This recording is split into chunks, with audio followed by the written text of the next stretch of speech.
asalaamaaleykum mbokk yi ñuy seetaan maa ngi leen di nuyu di leen sant di am mbégte di leen dalal fii ci émission vie éducative à la loupe di am mbégte di fi dalal ay acteurs yoo xamante ne seen xel màcc na jëm ci mbirum éducation ñu mën ñu indil également ay tontu ci laaj yu ñu am yoo xamante ne dina gindi askan wi ci situation scolaire bi ñuy vivre au niveau national et également au niveau régional muy ci biir Thiès. ñu am donc tey mbégte di fi dalal monsieur Samb proviseur au lycée Amary Ndack Seck coordonnateur du collectif des proviseurs. monsieur Samb ñu ngi lay nuyu des chefs d'établissement monsieur Samb ñu ngi lay nuyu maa ngi lay fay. di dalal également monsieur Maguette Fall muy président association des parents d'élèves bu lycée Fayou monsieur Fall ñu ngi lay nuyu. maa ngi lay fay. soxna si sunu troisième invité bi di nekk monsieur Seydou Wane nekk coordonnateur du dialogue social ñu ngi lay dalal ci émission bi monsieur Wane. Voilà jërëjëf ñu xam ne la situation scolaire en ce moment vraiment crise bi moo ko lëmbe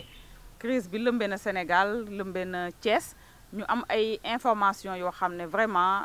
dalul xel neexul ci xol muy gis ay élèves yu ñu blessé gis ay élèves yoo xamante ni ñi ngi jàmmaarloog ay policiers ci mbedd mi képp kuy waajur jaaxle nga sa xel neexul sa xol neexul sa xel dalul ma gis leen na ngeen nekk benn groupe te groupe bi man comprendre ma bëggoon a xam yéen bi groupe bi ngeen nekk noonu di jug di def ay jéego yi ma bëggoon xam ci lan la bëggoon xam également fan ngeen partiré d'où est partie l'idée de ngeen former un groupe pour di def seen tànk dugal seen loxo apporter votre pierre constructive à l'édifice mooy ne que dox seen wàllu waajur également seen wàllu proviseur chef d'établissement monsieur Samb est-ce que mën nañu xam fan la déclic bi jugee ba ngeen def benn kuréel boo xamante ni da ngeen di jug ngir artu wala ngeen di waxtaan ak waajur yi ak ndongo yi. jërëjëf Khady. asalaamaaleykum yéen mbokk waa Thiès ñi nga am mbégte di daloo ak yéen fii seen émission bi kuréel bii nag inspecteur d'académie Papa Baba Diassi bu diriger académie Thiès mooy région de Thiès moo ko sàkku woon ànd ak préfet ñu woote ci kër préfet. ni kon 5 proviseurs établissement yi nañu ñëw man proviseur la en même temps nekk le président du collectif des chefs d'établissement dans le département de Thiès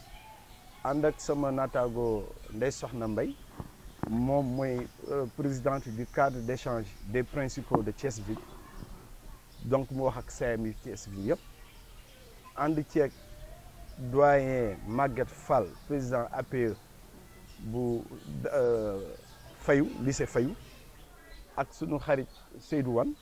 coordonnateur du CADS mooy le comité académique du dialogue social amoon na aussi président gouvernement scolaire yi woo na ne Malick Sy Amary Ndack ak yeneen école amoon na donc inspecteur ba ma nga teewe woon donc ñu nekkoon benn ak les partenaires sociaux les présidents des parents d'élèves au niveau local ñoom ñëpp ñëwoon nañu solo si nag bi ko IA bi di sàkku moo doon ñu seet naam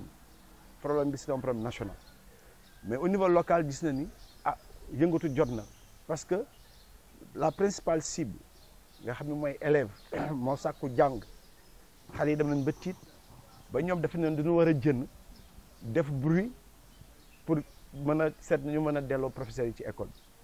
bi ñoom loolu noonu lañ ko xalaatee donc ñu commencé wàcc ci mbedd mi et suñu wàccee ci mbedd mi commencé di def entrave ci route nationale yi route yoonu Xombol bi route nationale numéro 2 bi mooy yoonu Malick Sy bi numéro 3 bi mooy yoonu Xombol bi ba mu am dàqanteeg ñoom ak alkaati yi ak gendarme yi ba fit na ñëw ba yaa ngi koy fàttaliku bët tuuru na ci bakkan toj na ci ñu ne kon boog ñun naam élèves yi académie bi élèves yi ñoo ko tax a jóg parce que moo su dul élève amul njàngale amul ñu ne na leen seet ñu leen aar élèves yi donc moo tax kuréel bi jóg ñu demee nag ci kër préfet ñu waxtaane ko ñu déglu ñëpp après ñu dégager ay axes yi nag lii ñu nekk ni ci la bokk mooy communication ak sensibilisation ñu ni communication sensibilisation vers qui vers les parents d'élèves parents d'élèves yi ci ay quartier la ñu dëkk parents d'élèves yi am nañu lu ñu gëm am nañu diine ñu ni kon bokk nañ cibler les délégués des quartiers nga xam ni ñoom après ñu def seen action ci quartier yi cibler chefs religieux yi tarixa yi ak waa jàngu bi parce que aussi ci délégation bi waa jàngu bi ñu defee loolu donc loolu mooy cible bi pour suñu demee yàlla def nañu démb commission bi jóg na ñu daal di def Thiès kër Cheikh le grand marabout Saliou Touré waxtaan ak moom njabootam sàkku fa ci àjjuma ji tey suñuy xutba ñu dugal ci liy dalal xale yi suñu amul cours ñu toog ci kër yi. maanaam su ma déggee sa waxin action yi commencé ngeen ko démb. waaw est-ce que monsieur Maguette Fall mën nga ñu ñëwal un peu. ci démb li ngeen jot a def ci biir Thiès ci ay jéego yu ngeen teg ak ñan ngeen seeti. waaw jërëjëf soxna si démb dem nañu seeti Serigne Saliou Touré. mi nga xam ne moo fi toogal xalifa général des Mourides. bi ñu ko waxee mbir mi itam sawar na ci trop nee na li nga képp tala kàttanam dina ko ci def pour situation bi normal am. bañ fa jógee dem nañu R100 parce que délégué de quartier yi ñoo fa amoon réunion ñu profité ci dem waxtaan ak les délégués de quartier sensibiliser leen pour au niveau de le quartier également ñu yóbbu le message foofu. bañ fa jógee dem nañu seeti Chérif Aïdara bu Jàmmagën moom itam salika naka noonu waxtaan nañu ak moom nee na dafa am gàmmu le 5 bu soobee yàlla dina ci waxtaan ak ay ganam. bañ fa jógee dem nañ seeti imam Abou Dia imam Abou Dia itam wax dëgg yàlla tey nañ fa lu yàgg di waxtaan bu neex a neex ah moom itam nee na bu soobee yàlla lim ci man ci ñaan dina ko def. bu soobee yàlla tey jii dañoo bëgg a dem seeti waa jàngu bi ak imam Njegéen waaw pour le moment daal loolu lañ defagul. dëgg la jërëjëf donc est-ce que mën nañ xam le message bi ngeen jàllale mu nekk un message commun boo xam ne moom ngeen wax ci kër yi yëpp monsieur Seydou Wane dialogue social bi ngeen demee ci këru diine yi ak chef de quartier yi ban message ngeen partagé ak ñoom ak ci seen message boobu ñan ngeen ciblé ci prévention wala protection. jërëjëf madame donc message bu ñu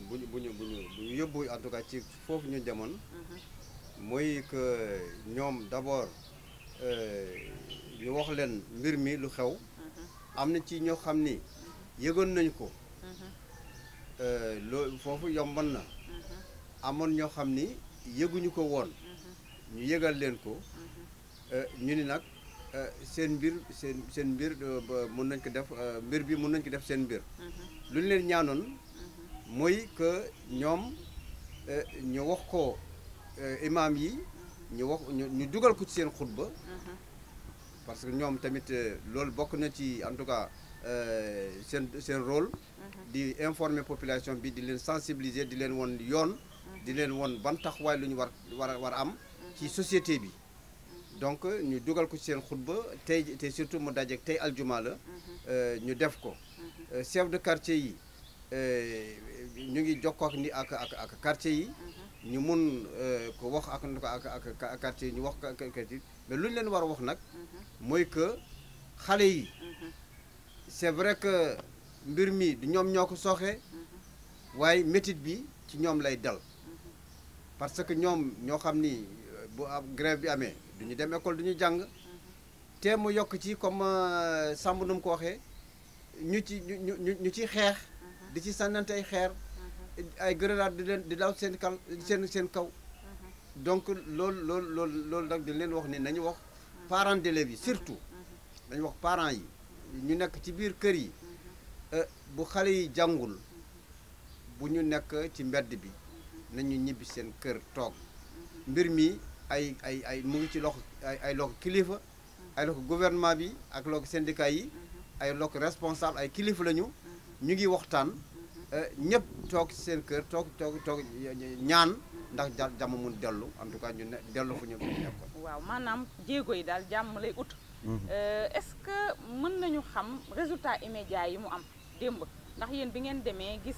ñi ngeen waxtaanal est-ce que sentir ngeen accompagnement bi ak ci liñ leen dig ne dinañ leen ko defal est-ce que yaakaar ngeen ni dina permettre ñu atteindre objectif bi ñu mën a bi ñu séntu monsieur Samb.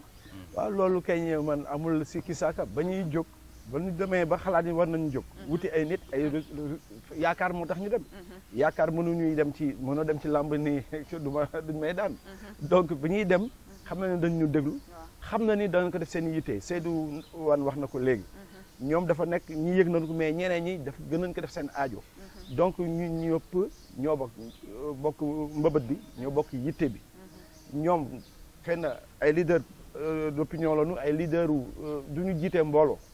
te am nañu ay mécanismes yoo xam ne ñoom suñ ko utiliser dañ gën a sensibiliser nit li ñuy wët nag ñu ngi doo ko door parce que duñu bëgg suñu objectif final bi mooy violence bi dakk xale yi bañ a jënd ci mbedd mi jël xeer di sànni bañ a jënd ci mbedd mi jël ay pneu taal bañ a entraver la circulation publique bañ a détruire le bien d'autrui bañ a détruire le bien de l'école parce que mooy seen jumtukaay yooyu yàlla def na ba tey jii ñu ngi ci sant élèves yi parce que tojuguñu benn école wala vitre alors que d'habitude ci seen administration la ñuy commencé toj vitre yi jën mais xam naa ni xale yi léegi am nañu maturité bu toll na seen jumtukaay laalatuñ ko loolu nag début de responsabilité dañ leen di ñaax ñu amaat ñu continuer ko bañ a détruire le bien d'autrui public dans la voie publique bañ a aussi dem di jànkoonteeg force de l'ordre parce que nee naa samay élèves ba ci biir école bi maa ko yilif mais du tànk bu génne ci école bi c'est la vie publique te état bi nag dafa am moyen boppam donc ñu bañ a àggante ci loolu parce que sinon désordre day am donc ci foofu la ñu toll te la ñuy ñaan nag ñii ñu dem nag seeti ay ñu ñëpp yaakaar kon moo tax ñu jublu ci ñoom yaakaar lañu fa yóbbu te dañuy yaakaar ni yàlla dana defal lu ñu bëgg incha allah. am nañ ci yaakaar yal nañu ko yàlla defal mais est-ce que action yi dañu rester ci cadre collectif est-ce que ay action collective rek ngeen yem wala même au niveau individuel ku ci nekk tamit sa kër sa koñ boo génnee ci groupe bi nga ñibbi est-ce que am na jéego yu ngeen di teg communication bi est-ce que yéen a ngi koy continuer au niveau de vos quartiers au niveau de vos familles monsieur Fall. waaw en tout cas man Faye Gueye ba dëkk. commission bi eggu fa wax ak imam bi. mais personnellement man. des na imam Kayre. ba ne ko tey ci àjjuma ji. nañu dimbali mu jot message yi. le délégué de quartier bi itam. dem ma fu may dem ma ngoon te réunion ko. en dehors de ça. sama am gi jàmm yi nekk ko. ku ma ci gis. daa ko ne xale yi buñ jàngoon nañu gis ci kër ñoom ñëpp partagé nañu loolu ak man. loolu moom jot naa muy lu am solo. muy lu am solo est-ce que mën nañ jàpp ne c'est un premier pas que vous avez posé bu ngeen teg pour sensibiliser wala ndax da ngeen koy continuer wala ndax da ngeen ko fi yemale bu yàlla indee tey ji juboo am diggante enseignants yi ak gouvernement bi ba école yi reprendre seen ay études est-ce que da ngeen di continuer ci sensibilisation bi wala ndax da ngeen koy dakkal wala ndax incha allah année bu nekk da ngeen di nar a teg plan d'action boo xam ne même avant crise di am élèves bi dañ leen di sensibiliser à temps sensibiliser communauté bi à temps ba ku nekk mën a téye sa doom ku ci mën a tontu waaw kii dialogue social ngo ko kañ programme nga si programme nga dugg sax danga comme ni joxe wala yi niñ koy waxee ma sàqami sa lay sama lay waaw loolu moo tax comme ni nga ko waxee nii mu ngi ci nu mu tudd mu ngi ci biir activité dialogue social ci programme dialogue social loolu nga wax mu ngi ci biir parce que y a même un département dans le comité boo xam ni c'est on appelle ça le comité de veille et d'alerte donc commencé nañu lu ñu bëgg mooy mu wéy mu continuer ba école bi jeex pendant les vacances ñu seet nu ñu amaat beneen activité bu année scolaire bu école ubbee tamit l'année prochaine de 2018 2019 ñu nekk ci parce que ay dañ koy fay bu takkee Samb wax na ko léegi dañ koy tere takk tamit bu takkee ba pare même bu fekkee ne am na lu mu yàq dañ koy jéem defar ces 3 actions là, ces 3 phases là, il faut que normalement ñu mun ci nekk. En tout cas yooyu ça fait partie de bokk na ci prérogative en tout cas dialogue social. bu soobee yàlla loolu en tout cas jàpp ñu ni dañu def action bi rek spontané après ñu arrêté déedéet duñ ko def. Donc le dialogue social santané, le dialogue social war a def. Et dialogue social c'est une activité, c'est un programme national. ñun en tout cas dañ ci commencé nañu bu soobee yàlla duñ ko taxawal. ba yàlla defal ñu ni ñu meloon suñu mag yi suñu ñu jiit ni ñu meloon. Le dialogue permanent pour ñu mun continuer comme wolof nu mu koy waxee réeroo amul ñàkk waxtaan la ñu fexe en tout cas ba waxtaan bi ma sax réeroo jóge fii ba faw. am na solo li nga wax dañuy wax ne que souvent on pense local mais on peut agir global. Est-ce que am ngeen yaakaar ngeen ne action yi ñuy mener au niveau de Thiès ñu natt que ne monsieur Samb wax nga ko sànq. Gis nga ne élèves yi ils ont une responsabilité. Même si elle n'est pas carrément entière mais ñu ngi am tuuti responsabilité dootuñu tojati. li ñu moom. muy seen biir école. Un début de prise de conscience. ci li ñu moomal seen bopp ñu sàmmal ko seen bopp. Est-ce que yaakaar ngeen ne stratégie ñu am fii au niveau de Thiès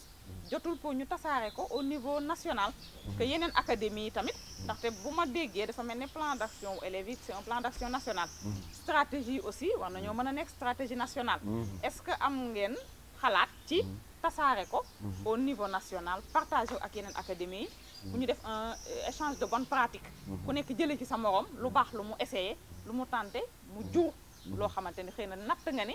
jur na lu baax. jërëjëf Khady xam nga les bonnes pratiques amuñu frontière. lu baax la. Les valeurs et les contre-valeurs ñëpp xam nañu. Quel que soit le pays quelle que soit la langue. àddina ba ma wër këpp ñëpp xam na lu baax ak lu bon. lu rafet ak lu ñaaw. ñëpp xam na lu am kersa ak lu ñàkk kersa. Donc bonne pratique su defee effet dañuy ñaan mu def effet. wala ñu entamé ko parce que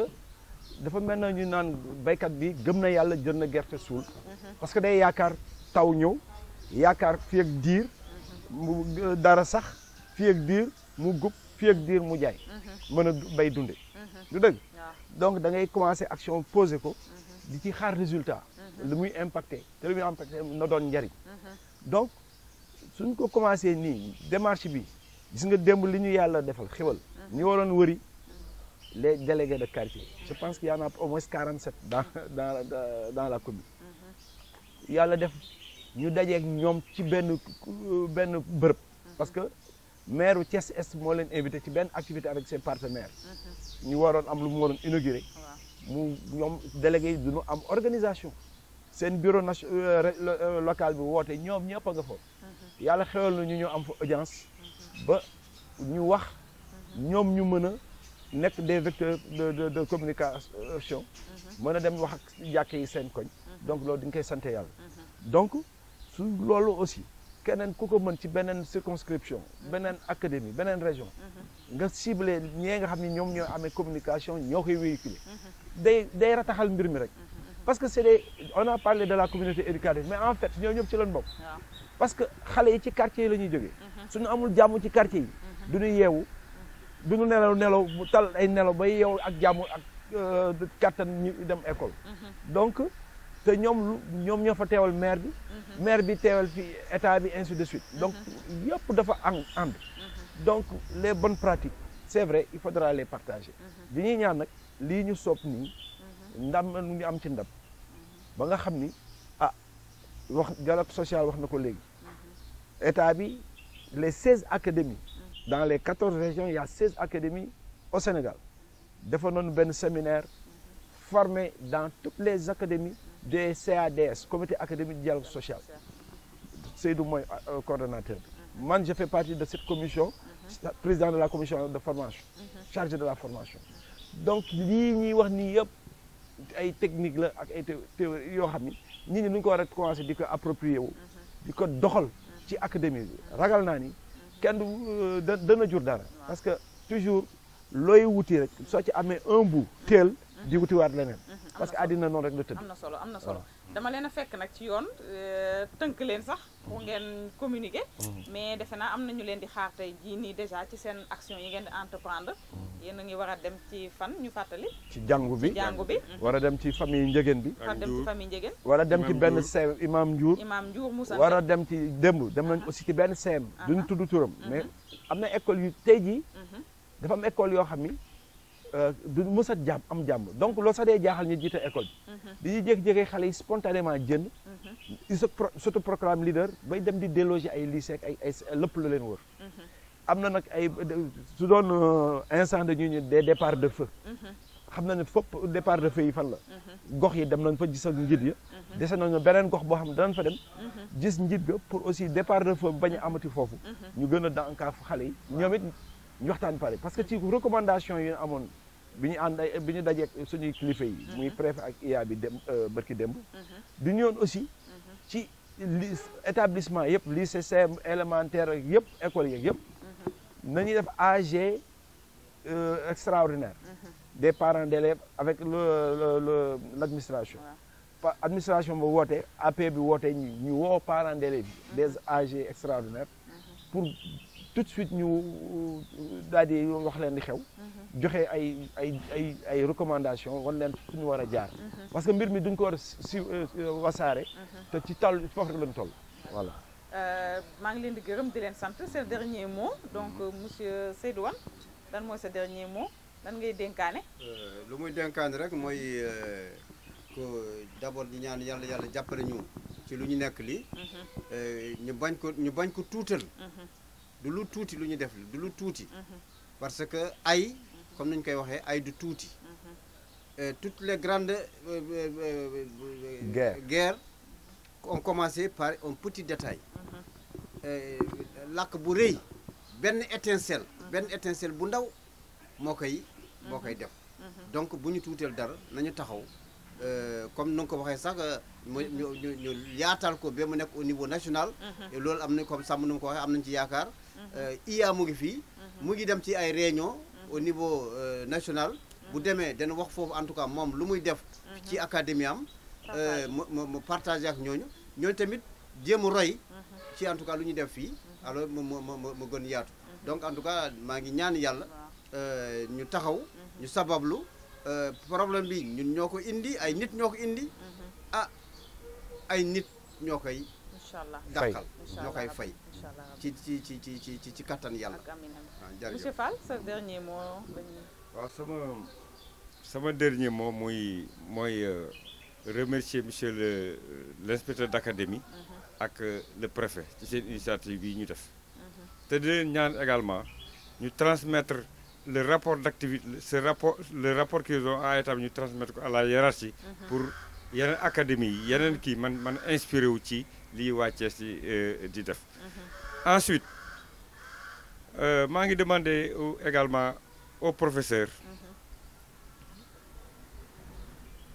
aux enseignants en général sax ñu dimbali parents d'élèves yi parce que ñoom seen bopp sax ay parents d'élèves lañu ñu dakkal mbir mi xam naa ni sama kàddu gi sax tuuti na ci mais man na maa ñaan ñu dakkal mbir mi parce que conséquence u année blanche moom yàlla bu mu fi vraiment yàlla bu ñu ko évaluer au Sénégal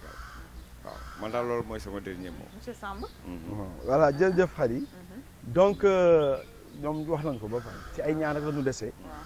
te man dama tàmm toujours dans ma vie lu may gis lu am rek ma méngale 2016 presque tànk yooyu la ñu nekkoon et teewul avant sax date bi àggaguñ sa date 2016 defe naa ni ñi ngi levé mot d'ordre bi ba jàmm di am le 30 avril la donc ma damay sàkku ñaan yàlla jaarale fii la mu jaarale woon mbiru 2016 bi jaarale ko mbiru 2018 bi le 30 bi ñi ngi dem ci 1er mai kuréel àddina yëpp ñi ngi def seen doléance pour indi jàmm ak embrayer sur des perspectives heureuses yàlla na ci école bokk yàlla na jàmm ñëw ñaan yi ak yëngu-yëngu yi ci nit ñi def yëpp pour lii yàlla saafara ko yàlla na ko yàlla am loolu daal mooy doon sama ñaan. amin amin yàlla mën na ko yàlla nañu ko yàlla defal. balaa ñuy tëj émission bi ñuy seet ñaari élèves lycée Malick Sy hospitalisé di massaw également seen parents yi di leen wax ne on est de tout cœur avec eux di leen wax ne on est de tout cœur avec eux di monsieur Samb da nga bëggoon am loo doole am na lu ma fàtte te junj nañ ko ci keroog bi ñu waxtaan ak préfet te ci quartier yi la xam nga lii xale yi di utiliser xeer ay jalu xeer yi nit mooy tabax ñël jël suuf béton bàyyi ko ci mbedd mi abadat muy indi fitna nit dina toj këram dara yow la mu yóbbu grava bi dem sànni ko da koy sànni rek dama daal dañuy débarrassé wu rek sànni ko ci voie publique beneen bi nag bi gën a grave mooy pneu yi te xoolal pneu yi nekk ci mbedd mi yëpp pneu yi amul njariñ parce que su doon pneu bu baax dañ koy tëj ci biir magasin mais da ngay gis képp koo xam ne yaa ngi yëngatu ci réparer ay pneu yi dee yi mën na nekk 50 100 nga jal ko pour ku taxaw fële seen yoon ngay réparer pneu defe naa du noonu sooy def activité da nga warul enseigne wane ni da ngay réparer pneu ñëpp xam ne mais li nga xam ne amatul njariñ ñu bàyyiwaat ci voie publique bi te kenn jëlu ko loolu aussi fitna la waaw dañuy ñaan loolu aussi les responsables les maires ak ñi nga xam ne seen collectivité yi loolu ma fa am ñu jël ay actions fortes fexe ba yooyu ñu dindi ko parce que lépp mètre bu nu taal rek entravé ko pënal loolu ñun constaté nañ ko te il faut ñu aussi ñu yooxu ko parce que ay école lañu amee mu nekk ci ay gox donc suñu gisee li nga xam ne mooy indi fitna su ma gisee dëkk wala lii lor dama koy wax dama koy dindi loolu am na solo maanaam kon combat bi daal ñëpp ci war a sóobu ñi ci mbedd meek ñiy jaay ak parents yeeg ñi ci biir kër yi ñëpp ndax geste anodin yi ngay def noonu maanaam dajale xeex ci sa buntu kër sax mën naa jur musiba boo xam ne yow xëy na du loolu nga ciy séntu woon maa ngi leen di gërëm di leen sant ci teewaay bi ngeen teew fii maanaam seen temps xat na ndax yéen a ngi am feneen fu ngeen di dem mais permettre ngeen ñu ñëw toog ak ñun tontu ci sunu laaj yi ñuy laaj ngir askan wi jëli ci lu ñu xam ngir askan ki aussi basé wu ci pour mën a mettre en œuvre stratégie yi ngeen am ndax stratégie yi même su dee au niveau stratégique lañ ko jëlee mais opérationnalisation bi mooy permettre ñu atteindre objectif yi ñu ngi leen di gërëm di leen sant di leen jox rendez-vous ci ñaari ayu bés ci seen émission vie scolaire à la loupe ci Thiès Média jërëjëf